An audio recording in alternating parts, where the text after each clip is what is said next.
जय श्री कृष्ण जी। राधे राधे। आप सबको मेरा ढेर सारा राम राम और प्यार भरा नमस्कार। आज मैं आपको कार्तिक मास कथा सुना रही हूँ। इस कार्तिक मास कथा में कुल 35 अध्याय है, जो मैं आपको एक एक करके प्रत्येक वीडियो के माध्यम से सुनाऊंगी। सनातन धर्म में प्रतिवर्ष आने वाले सभी महीनों का अपना अपना विशेष महत्व है, लेकिन कार्तिक माह भगवान श्री हरि को सर्वाधिक प्रिय महीना है। विष्णु पुराण के अनुसार कार्तिक मास में भगवान श्री हरि यानी भगवान विष्णु अपनी योग निद्रा से जागते हैं। इस दौरान जगत के पालनहार भगवान विष्णु की पूजा अर्चना का विशेष महत्व है। ऐसा माना जाता है कि इस महीने में दान पुण्य और पूजा अर्चना करने से जीवन में खुशियों का वास होता है, साथ ही अक्षय फलों की प्राप्ति होती है। कार्तिक स्नान करने के लिए हमें ब्रह्म मुहूर्त में जागकर यानी सुबह जल्दी उठकर गंगा अथवा किसी भी जलाशय में स्नान करने के लिए जाना चाहिए। यदि हमारे पास कोई नदी और जलाशय नजदीक में नहीं है तो हमें अपने घर पर स्नान करते समय गंगा मैया की भावना को साथ में रखना चाहिए। गंगा की भावना को साथ में रखकर स्नान करने से मनुष्य करोड़ों जन्मों के पापों को धो डालता है। 7 समुद्रों तक की पृथ्वी को दान करके जो फल प्राप्त होता है वह कार्तिक मास में स्नान और दान करने से सहज ही प्राप्त हो जाता है, क्योंकि यह संसार अन्न के आधार पर ही जीवित रहता है। अतः कार्तिक मास में अन्न दान सर्वश्रेष्ठ कहा गया है। तो आप बड़े प्रेम, श्रद्धा और आदर भाव से कार्तिक मास कथा के अध्याय का श्रवण करें। बोलो श्री विष्णु भगवान की जय। कार्तिक के राई दामोदर भगवान की जय। अब हम कार्तिक मास महात्म्य कथा के 13वें अध्याय का श्रवण करते हैं। नारद जी बोले कि दैत्यों के तीक्ष्ण प्रहारों से व्याकुल देवता इधर उधर भागने लगे। तब इंद्र आदि को इस प्रकार भयभीत देखकर गरुड़ पर चढ़े हुए भगवान युद्ध में आगे बढ़े। उन्होंने अपना शारंग नामक धनुष उठाकर बड़े जोर से टंकार किया। त्रिलोकी शब्दित हो गई। पल मात्र में ही भगवान विष्णु ने हजारों दैत्यों के सिर काट कर गिराए। यह देखकर जलंधर के क्रोध की सीमा न रही। फिर तो भगवान विष्णु और जलंधर का महान संग्राम हुआ। बाणों से आकाश भर गया। लोग आश्चर्य करने लगे। भगवान श्री हरि ने अपने बाणों के वेग से उस दैत्य की कब्जा, क्षत्र और धनुष बाण काट डाले तथा एक बाण से उसकी छाती में प्रहार किया। इससे व्यथित होकर उसने अपनी प्रचंड गदा उठाकर गरुड़ के मस्तक पर दे मारी। गरुड़ पृथ्वी पर गिर पड़ा। साथ ही क्रोध से उस दैत्य ने होंठ काटे और भगवान विष्णु की छाती में भी एक तीक्ष्ण बाण मारा। इसके उत्तर में भगवान विष्णु ने उसकी गदा काट दी और अपने शारंग धनुष पर बाण चढ़ाकर उसको बीधना प्रारंभ किया। जलंधर भी उन पर अपने पैने बाण बरसाने लगा। उसी समय जलंधर ने भगवान विष्णु को कई पैने बाण मारकर वैष्णव धनुष को काट डाला। धनुष कट जाने पर भगवान ने गदा ग्रहण कर ली और शीघ्र ही जलंधर को खींच कर मारी।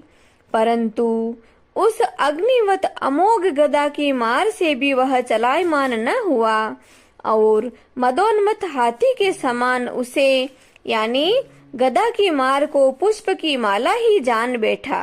साथ ही उस युद्ध दुर्मद ने अत्यंत ही क्रुद्ध होकर एक अग्निमुख त्रिशूल उठाकर भगवान विष्णु पर छोड़ दिया।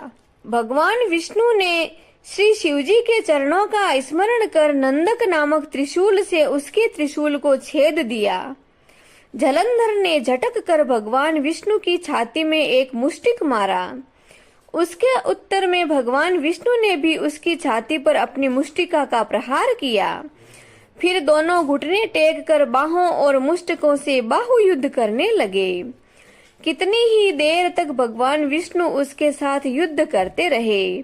वह कुछ भ्रमित सा हो गया।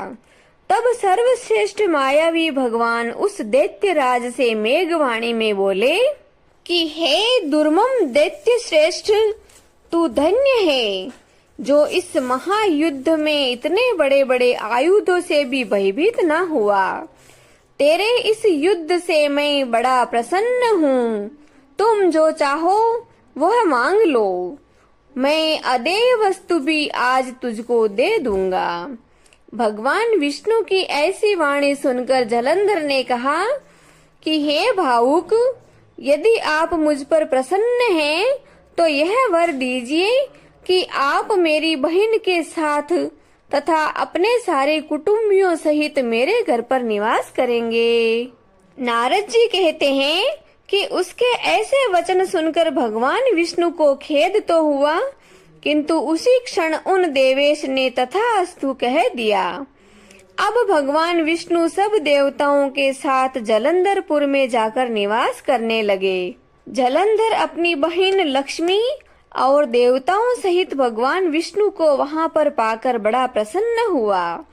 फिर तो देवताओं के पास जो रत्न आदि थे, उनके स्थानों पर दैत्यों को स्थापित कर जलंधर पृथ्वी पर आ गया।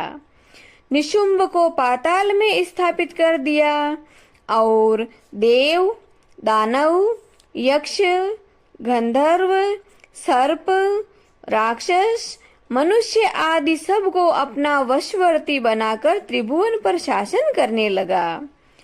उसने धर्मानुसार सुपुत्रों के समान प्रजा का पालन किया। उसके धर्म राज्य में सभी सुखी थे।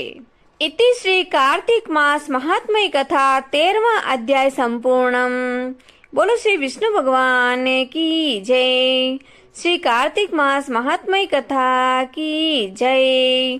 श्री दामोदर भगवान की जय।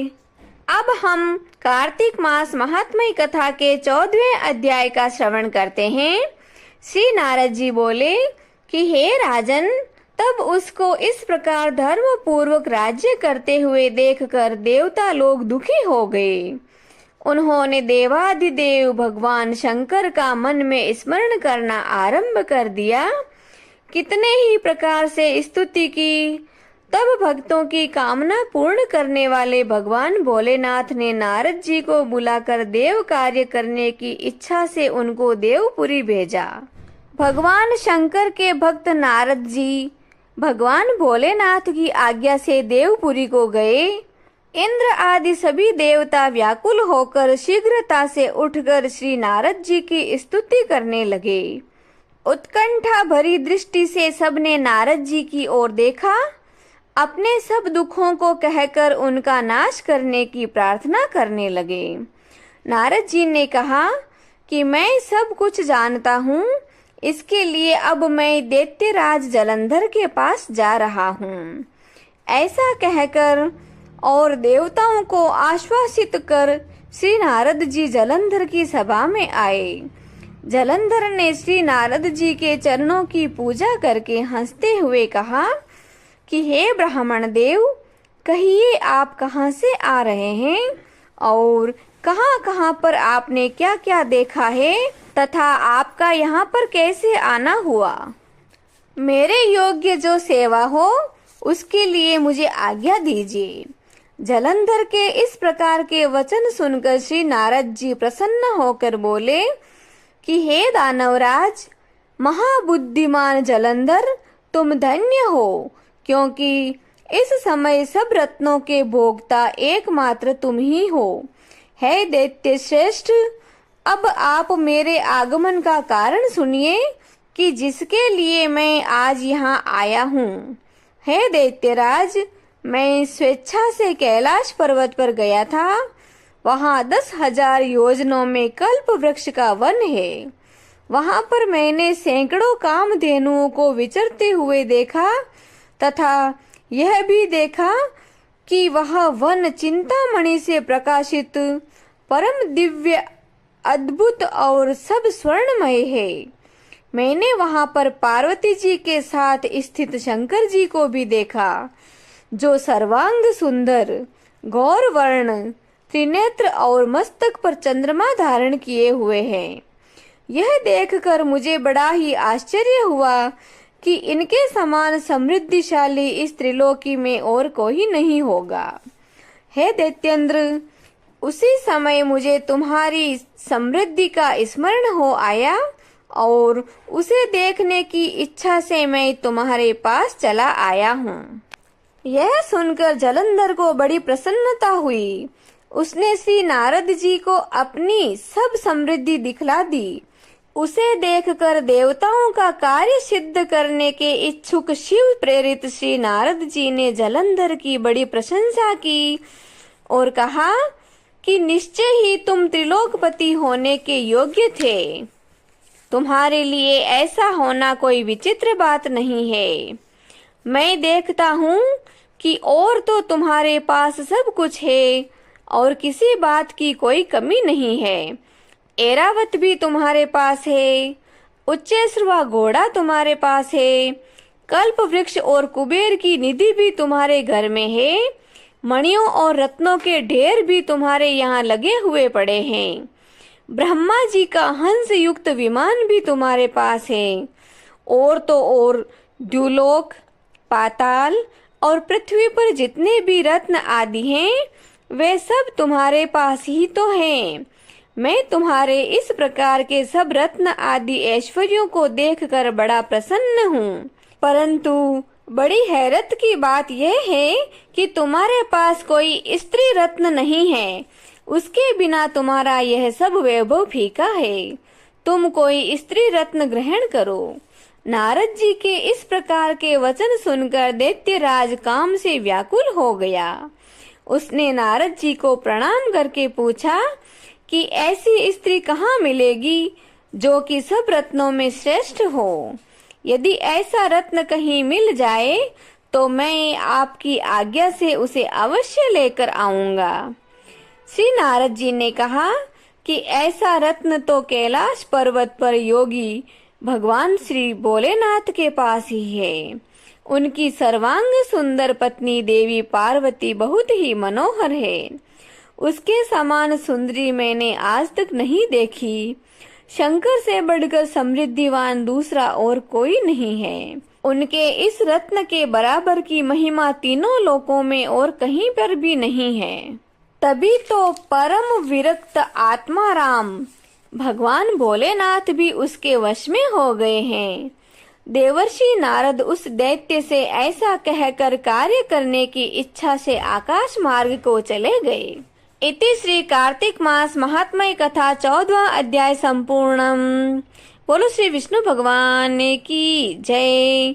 श्री कार्तिक मास महात्म्य कथा की जय। श्री कार्तिक के राय दामोदर भगवान की जय। अब हम जगत के पालनहार प्रभु की आरती करते हैं। हरि ओम। शांताकारं भुजंगशयनं पद्मनाभं सुरेशं विश्वाधारं गगनसदृशं मेघवर्णं शुभांगं लक्ष्मीकान्तं कमलनयनं योगिभिर्ध्यानगम्यं वन्दे विष्णु भवभयहरं सर्वलोकैकनाथम्। ओम जय जगदीश हरे स्वामी जय जगदीश हरे। भक्त जनों के संकट दास जनों के संकट क्षण में दूर करे। ओम जय जगदीश हरे। जो ध्यावे फल पावे दुख बिन से मन का। ओ प्रभु दुख बिन से मन का। सुख संपत्ति घर आवे सुख संपत्ति घर आवे कष्ट मिटे तन का। ओम जय जगदीश हरे। मात पिता तुम मेरे शरण गहूँ किसे की। ओ स्वामी शरण गहूँ किसे की। तुम बिन और न दूजा। आप बिन और न दूजा। मैं आस करूं जिसे की। ओम जय जगदीश हरे। तुम पूर्ण परमात्मा तुम अंतर्यामी। ओ प्रभु तुम अंतर्यामी। पार ब्रह्म परमेश्वर पार ब्रह्म परमेश्वर तुम सबके स्वामी। ओम जय जगदीश हरे। तुम करुणा के सागर तुम पालन करता। हो स्वामी आप पालन करता। मैं मूर्ख खल कामी मैं सेवक आप स्वामी। कृपा करो बरता। ओम जय जगदीश हरे। तुम हो एक अगोचर सबके प्राणपति। ओ प्रभु सबके प्राणपति। किस विध मिलो दयामय किस विध मिलो कृपामय। आपको मैं कुमति। ओम जय जगदीश हरे। दीन बंधु दुख हरता ठाकुर तुम मेरे हो। प्रभु रक्षक आप मेरे। करुणा हाथ बढ़ाओ श्रद्धा प्रेम बढ़ाओ। द्वार पड़ा तेरे। ओम जय जगदीश हरे।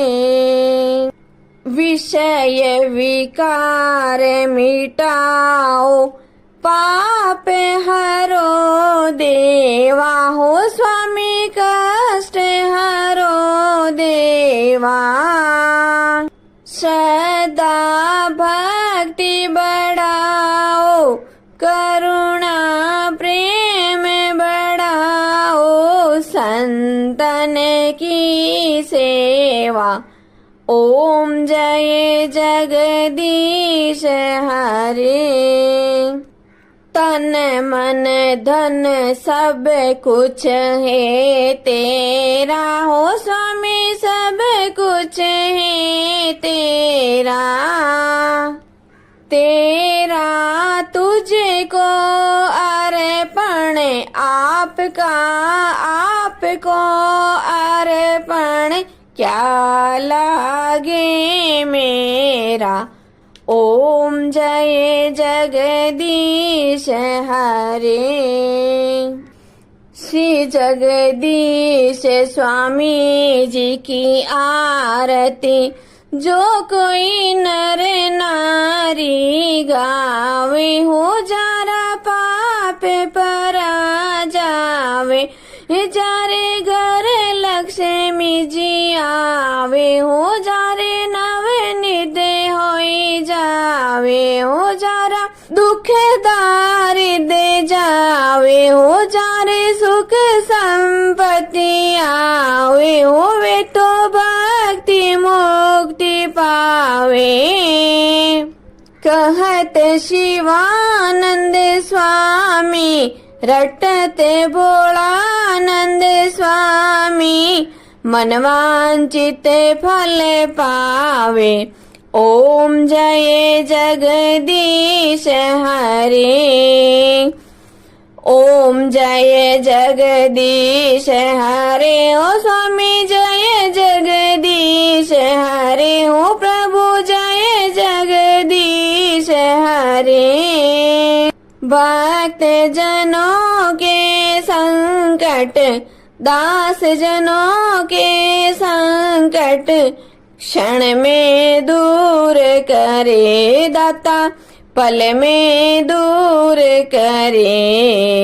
ओम जय जगदीश हरे। बोले श्री विष्णु भगवान की जय। आज के आनंद की जय। जय श्री कृष्णा जी। राधे राधे।